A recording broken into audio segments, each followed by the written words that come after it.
All right, everyone, welcome back for another deep dive. Today we're going all the way to South Korea. Ooh.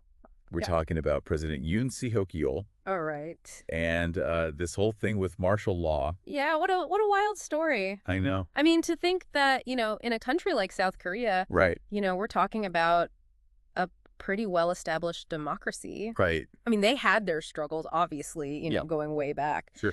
But to think that now in the 21st century, Yeah. they're having this huge controversy over martial law. Yeah, and I mean, for those who aren't super familiar, Right. martial law basically means the military's in charge. Yeah. Like, it's a pretty big deal. It's a huge deal. I mean, it really signals a fundamental breakdown of Right. the trust between a government and the people. Exactly. And it kind of takes you back to those, dark days of authoritarian rule and, something that South Korea has really fought hard to move beyond. Right. So let's back up a little bit because President Yoon declared martial law, but what was actually happening? Wow. The sources kind of just say anti-government activity, but they're pretty vague. Yeah.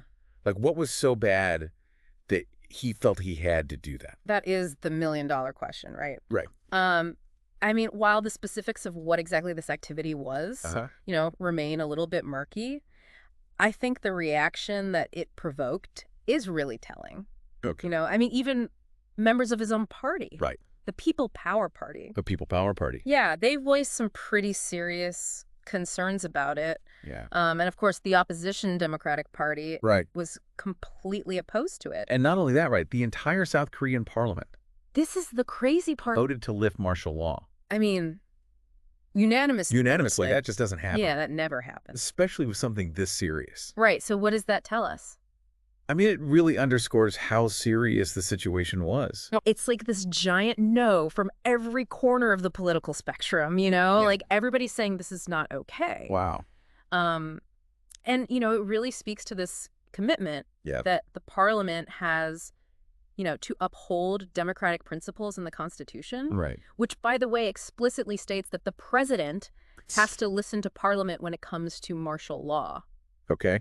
So this is like checks and balances in action, right? Wow. It's making sure that no single person or branch has too much power. Well, that's reassuring, at least. Yeah, it's good to see that working. Yeah. So then there's this travel ban on President Yoon.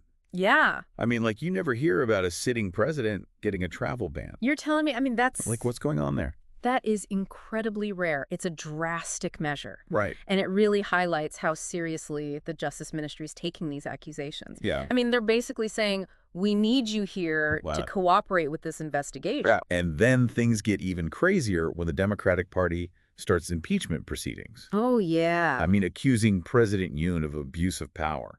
Now, impeachment, for folks who might not be totally familiar, Yeah. that's where you basically formally accuse a high-ranking official of doing something wrong Okay.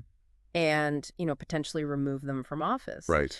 It's a huge deal. And although ultimately President Yoon wasn't removed, Right. it's interesting to note that a lot of lawmakers from his own party didn't even vote.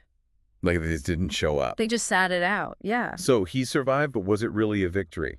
That's a good question because that lack of support from his own party is really telling. Yeah. What do you think that means? Well, it suggests some pretty serious internal divisions. Okay. And it really raises questions about whether he has their backing, Do they even support him anymore? or was this just like a political play, Yeah. to avoid a situation where the whole People Power Party looks bad. So just to make things even more complicated. Right. There's this talk of a possible travel restriction on his wife. Yeah, this one's still developing. So we don't know a lot of details, Yeah. but what do you make of it? Well, it's intriguing, right? I mean, it suggests that this whole investigation Yeah. might be bigger than just the president himself. Maybe people close to him? Exactly, potentially. So where does this leave us with South Korea? Well, I think this whole thing really shows us how fragile Okay. even well-established democracies can be. Right? I mean, look at South Korea. They've had democratic governance for a while now. Yeah. And yet here we are. Yeah. I think it also demonstrates how this balance of power Right. between different parts of the government is always in flux. That's a good point. And things can change quickly. Yeah. So what's next for President Yoon and for South Korea?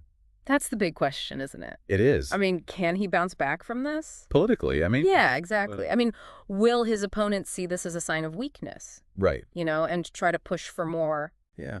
And what about the People Power Party? Yeah. Will this create even more divisions within the party? Right. I mean, who knows right now, but it's definitely something to watch.